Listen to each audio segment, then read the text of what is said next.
Hello, welcome to the Inflectra webinar. My name is Adam from Inflectra, and I'll be the presenter today. And this is today's agenda. We're going to be going through the enhancements in SpiraTeam version 5.2. During the webinar, I'm going to go through these sections in order, and at the end, we'll have time for questions. So the presentation should last about 25 minutes, and we'll have time at the end for Q&A. And the plan for this meeting is to go through the features that we've added, the enhancements, and the changes. We will also be repeating this webinar on Thursday at a later time zone for people who can't attend this meeting. We're going to be recording this. In fact, we are recording it right now, and the recording will be made available on our YouTube channel. So if you have colleagues who couldn't make this meeting, don't worry, we will be sending out the YouTube link. For today, we're going to be going through the changes we've made to the incident tracking module, the incident list page, and the detail page. And the changes are interesting not just because they are for the incident page in the current version, but they're also the proposal for what we'll be doing to the system for the requirements, test cases, tasks, and other parts of the system. So what I show you today will be a prototype for the rest of the system.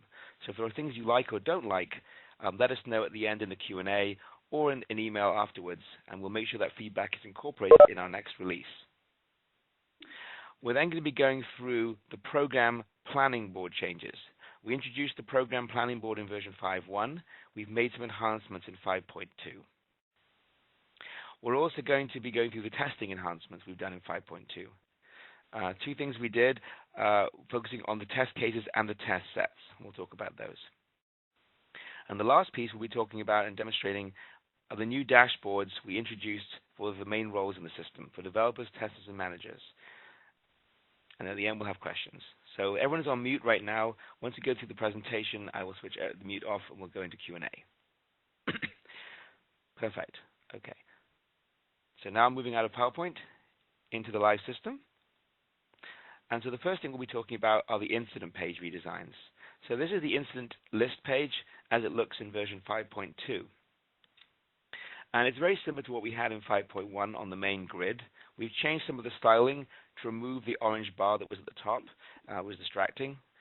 We've also hidden some of the filters that were previously not used for releases.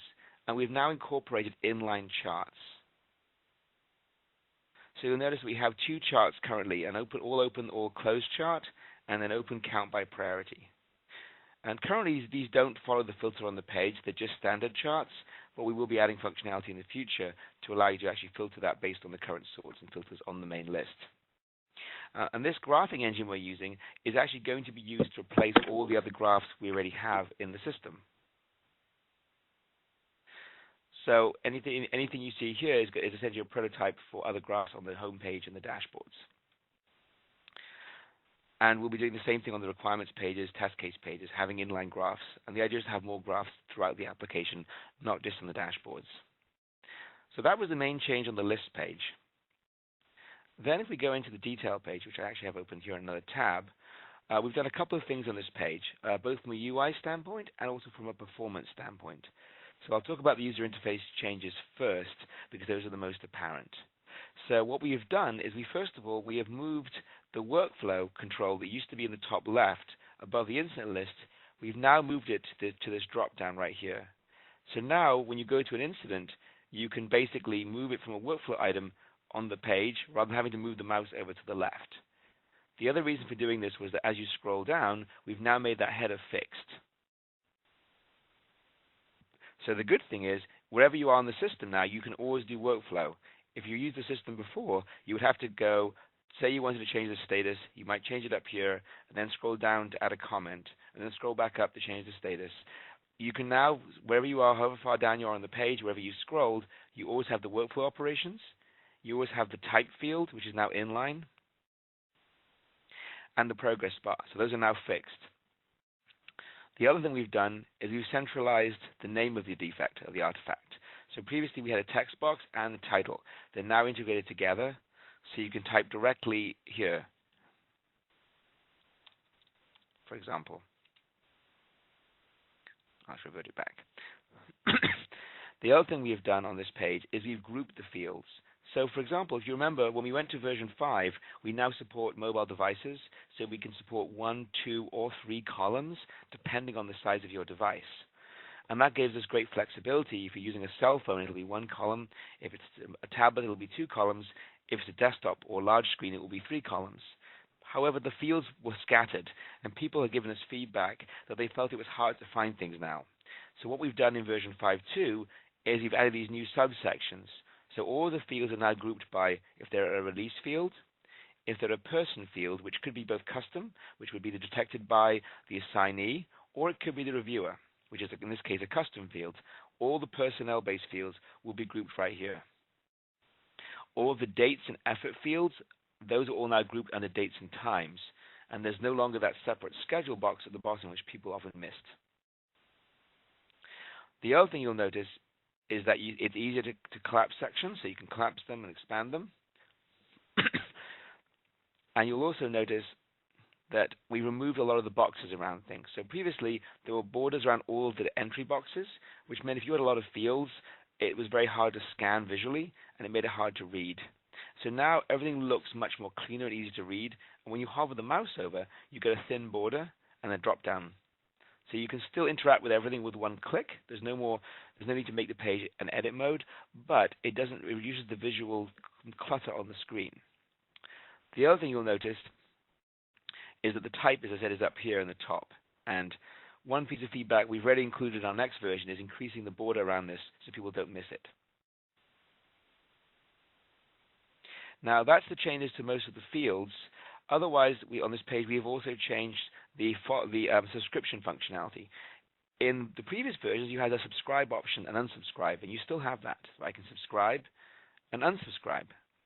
The difference now is that when I subscribe, I'm added as a follower onto the defect, and it lets me lose the instant messenger, and I can see information about that person. But the other really nice feature, which is new, is you can also subscribe other people, which we call adding a follower. And so, for example, if this defect was really important, and you wanted one of your colleagues to also be notified when changes occur, like, for example, Joe, if you have the right permissions, you can then add other users, and they'll be listed here as followers. So that way you can now have a list of people who are interested in an artifact and follow it. And we intend to add more social functionality throughout the system, so you'll see the same follower functionality in the next version on requirements and test cases and tasks and so on and throughout the system, and also more social features integrated, the ability to communicate and collaborate more effectively. The other nice feature is when you add a follower, you do have the green dot, so if you know they're online or not, and know if you can message them. So that's the main change on this part of the page. We've also made a change on the associations panel. This is where you can link a defect to other parts of the system. You can link it to defects. You can link it to test results, test steps. We've changed this to use the same new filter methodology that we added to requirements in the previous version. So previously you had a small box where you could type an ID if you knew it, or you had a very small box where you could search and filter. It was very hard to find things. So now we've made it much easier. If you want to add a link to another defect, you can just see the list. You can search and add it very easily. Let's say I want to add this one. There's a bug on the author page, system error.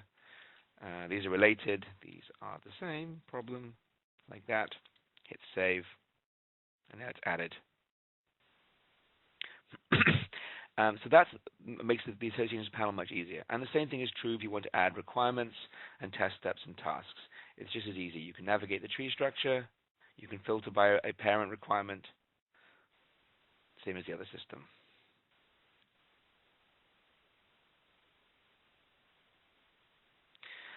And then the last piece on the incident page we've added is not as noticeable on first glance, but it's actually really important, is we've added the ability to load the page much more quickly. It's a major performance enhancement.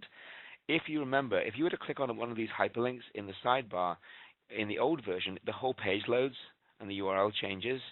We've now introduced what we call live loading, so that when you click on a different defect, so this is incident number 1, if I click on incident number, say, 23, you notice it loads really quickly. We don't have to refresh the entire page. We just simply load in the new data. So it's much, much faster. And we still are able to change the URL by pushing it to the user URL history. So that way you still have URLs that are valid and you can send to people and are always permanent. But you don't have the load overhead of loading a whole page. And this new methodology for loading the data is going to be used throughout the system in the next version. So what we've piloted here on the incident page will become the norm throughout the application.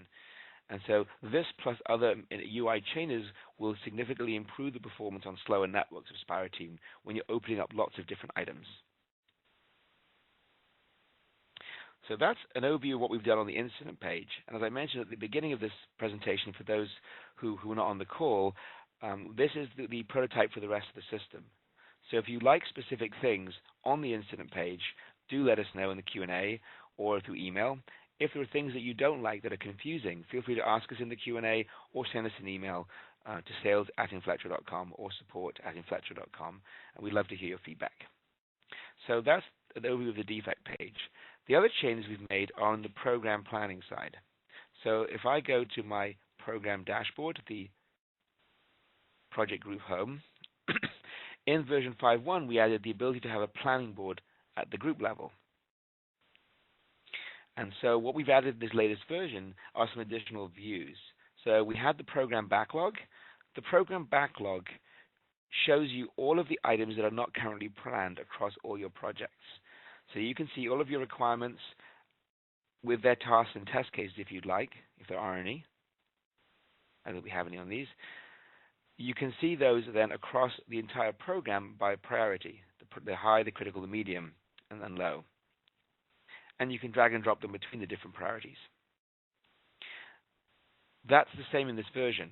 What we've also added, though, is if you go to the All Projects view, because you want to see everything that's currently planned, previously you had the option to see it by project. So I could come in here and see these are all the requirements for library system, these are all the requirements for sample 1.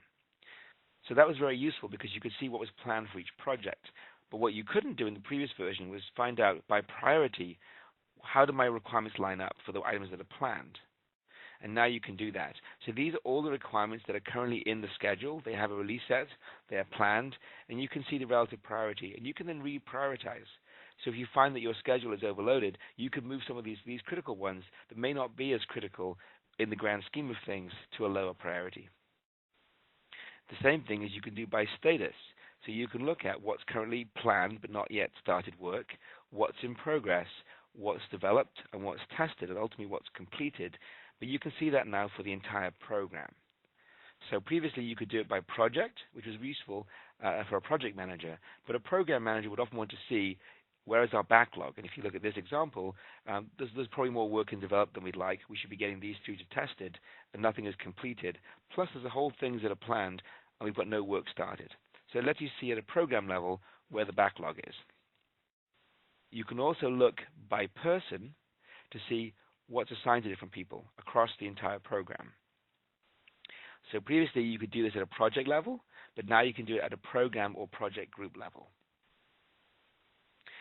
And that really is the main enhancements here, is adding these different views at the program level. You can still drill down to a particular project, as you could before, but now you have the option of doing it at the program level.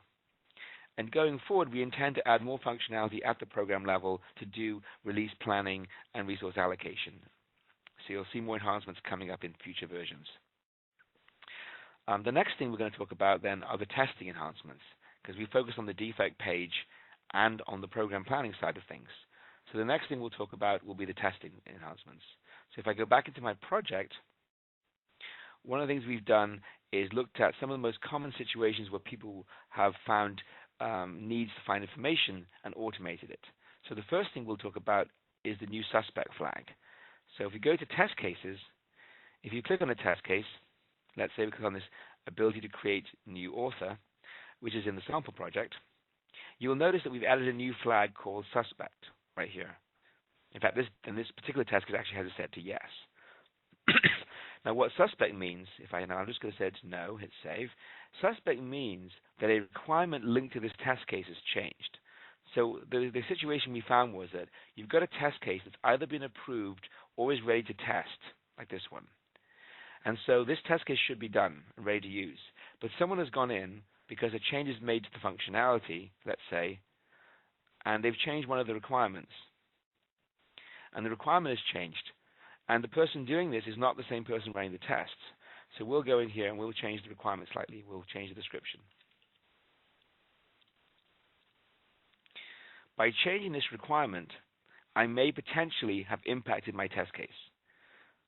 And in the old version of SpiraTeam or SpiraTest, you would have to run a report to find the list of all the test cases linked to requirements that have changed on a certain date, which is definitely doable, but it takes some work.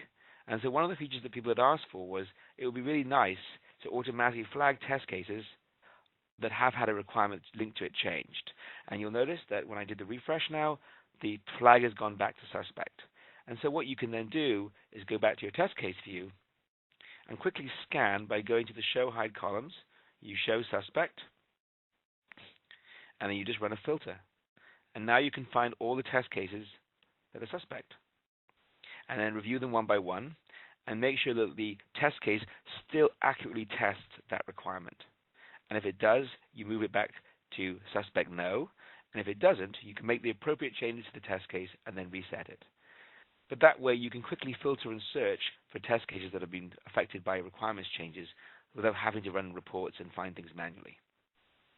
The second thing we've done around testing is on the test sets functionality. And this is an important feature for those people using continuous integration servers, for example, Jenkins or Hudson or TeamCity or Bamboo or TFS, any of those tools. In fact, we use Jenkins ourselves in Inflectra. And one of the challenges we found was that when you're running a test set for automation, you may have some tests that you want to run every single build as part of a smoke test. So for, let's say, an automated test. Now, in the old version, you'd have to set the plan date. And so there are two challenges with that. It first of all means that you have to know when the build finishes. And so you could schedule the test set to run, let's say, every day, 1 hour after the build finishes. If the build takes longer than an hour, it's not going to work. The build's still in process. Also, if the build fails, you may not want to run the smoke test, but it's still going to run anyway. So to fix these two challenges, we've added two new fields. The first one is called Schedule on Build, and the second one is the Post Wait Time, and they work together. When you choose Schedule on Build, you don't need to set the plan date. You can actually leave it completely blank. And so move for the time. You don't need to fill that out. You leave those blank, and instead what you do is you make sure you've chosen a release, and whenever the build server reports a build against that release, which would appear in the build list, which I'll show you, then it's automatically going to schedule this test set to be that when the build finishes plus a certain delay. So for example, if your build starts at 9 a.m. and finishes at 9:30, you could put in a wait time of maybe 120 seconds so that it will start the tests 2 minutes after the build finishes at 9:32. If your build takes shorter or longer, it will automatically schedule it then to run at the appropriate time after the build. If the build fails, it won't run. So that way you have the ability to have the build, which is reported here in the build section, drive the scheduling of the test sets. And you can have as many test sets as you like auto-scheduled, and they point to different releases. And anytime a build hits that release, all of the test sets linked to that release will automatically get fired. And so that's just done by saying this schedule on build, adding a time if you want. If you don't put a time, I think it defaults to 5 minutes, so you don't have to set that. So that's the testing enhancements. The third piece we've enhanced in 5.2 is the dashboards. So if I go back to Library Information System,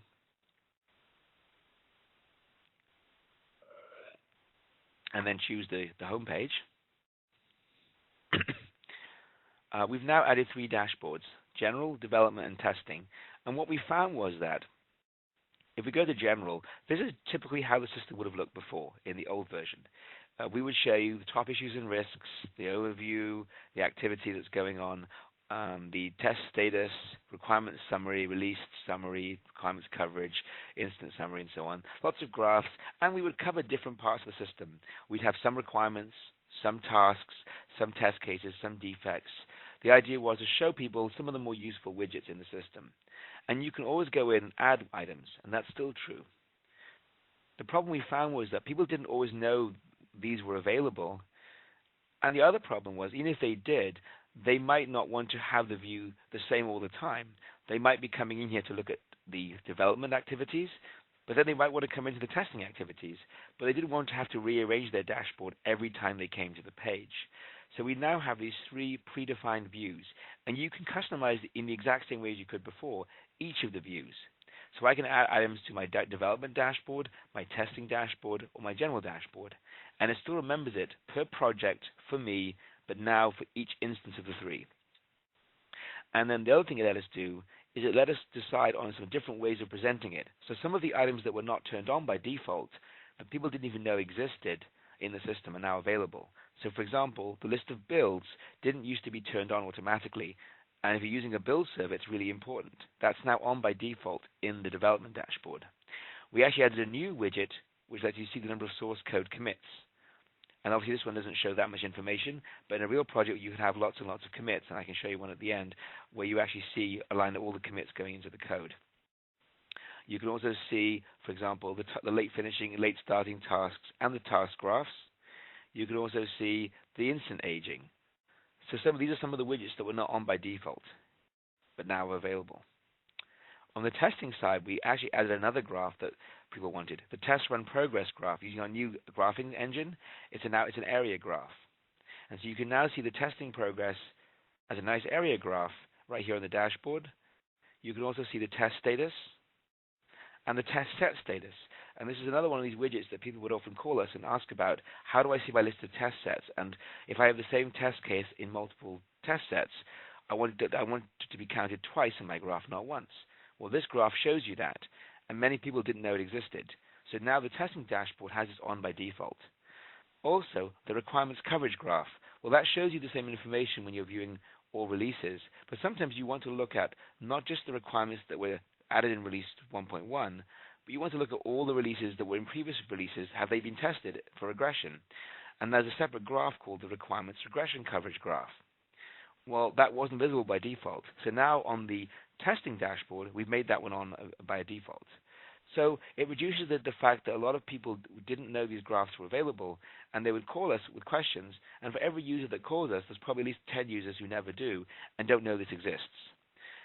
So those are some of the enhancements we did to the dashboards to make it much easier to get going. The other thing we did was on the dashboards, and there's also a testing enhancement, is one of the things that we found people struggling with is that if I ran some tests, so I'm logged in as Fred, if I go back to my page, I might start some tests, and then halfway through the tests, I might have to go on vacation or a meeting or I'm away the next day. There was no way to give the test to someone else. If you went to the My Pending Test Run widget, you could resume your test or you could cancel it, and then someone else would have to start from scratch. But if you've, for example, failed, in this case, one test, and you've got 3 more to go, it would be really nice to give it to someone else who could then finish it. So we've now added the ability for any user to assign the test to someone else. So I can give it to Joe, and it now will appear on Joe's dashboard, and Joe can then resume the test where I left off. That's very useful, but on the other hand, there's a possibility that I might be out of the office and I didn't have time to do this. I didn't realize I was going to be out. And so what we also added is if I log in as a system administrator user or any user that's got the permissions to modify test runs, you now have the ability to also reassign the test to someone else. So if I'm a test manager and I go into my dashboard, we have a new view under testing called all pending test runs. So I go to testing and I scroll down, and you'll see right here at the bottom, all pending test runs. This is new in the latest version. It lets you see all the in-progress tests for all of the users in the project. And so if someone has finished testing or maybe the release is no longer valid, you can get rid of that. Previously, these would just pile up unless a user cleared them themselves. But the other nice feature is if I go in here, I, as the administrator of the project, can go in and say, you know, Fred's not going to be available today. He's in a meeting and he didn't realize and have time. I'm going to assign this to Henry, let's say, for him. So you can do assignments for other people if you're a test manager. And that way, you don't have to keep starting new tests just because someone isn't available to continue. And that's basically the main changes we made to the dashboards. The graphing engine you see here is our new graphing engine. In the next version, when we have a new release version 5.3 at the end of summer, we're going to be using the same graphic engine for the rest of the system. So all of the graphs in the entire application are moving to this graphing engine. So you'll see that in the next version. We're also going to be adding features to export these dashboards as an image. people have asked us, how do I get this into an image so I can put it into a presentation for my boss? I'd like the whole dashboard, not just one graph. And so we're adding that functionality. But that's an overview of all of the features in the new version. So at this point, I'm going to open up the webinar for questions. And so I'm going to, if you can unmute yourself through the WebEx, those people who dialed in with a phone, I'm going to unmute you automatically. If you have any questions at this point, please let me know, and I'm happy to answer them. If you want to send them through the chat window, that's also fine too. I can read out the question.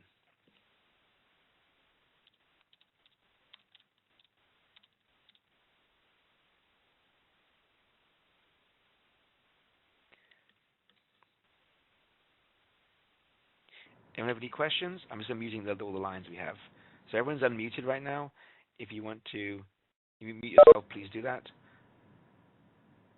Any questions for anyone?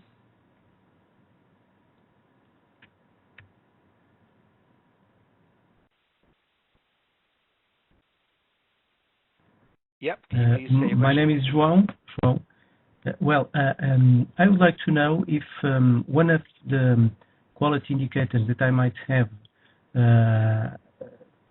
for evaluating the bug fixing of development team is the number of reopenings that I have, the incidents that have been reopened when I do my retesting.